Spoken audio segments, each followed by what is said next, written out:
Good. Yep, yep, yep. Good job. See?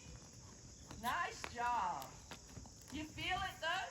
Yeah. You feel when you're walking really slow and he's like, okay, I'll be like this. And then when you say go and you go, he's like, I'm right there with you, Mum. And you don't have to kick him or whip him or push him or anything. He's just going with you because you're like another horse and he's like, this feels good.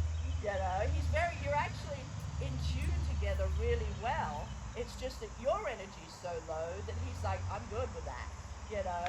But you have to bring his energy up because if he's a kind of horse that loses it, what he's doing is he's good. He's just holding it in, holding it in, holding it in until he can't do it anymore, and then.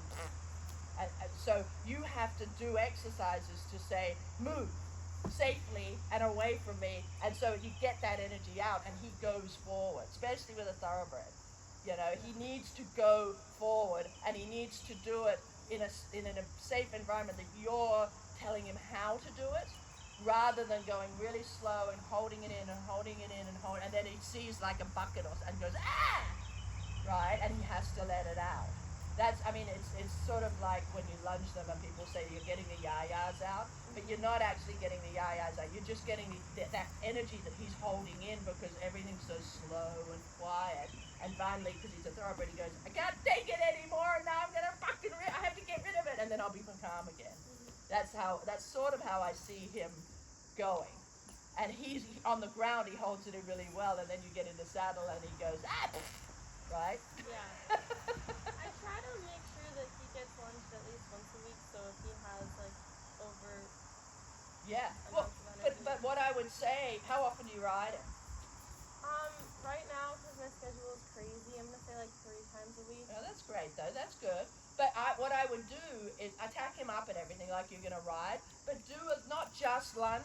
Do like this sort of stuff, not with obstacles, but say we're gonna walk now, we're gonna trot now. I want you to canter now. I want you to turn. I want you to go here. So his mind and his body has to do a little bit of like 5 minutes, 10 minutes of doing that before you get on, because it'll take away his explosions.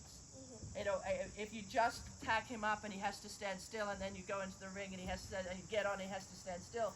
He's holding that thoroughbred that you love energy in, and you want to just let a bit of it out before you get on, so that you can control it under saddle and it can be fluid and it's not just an explosion.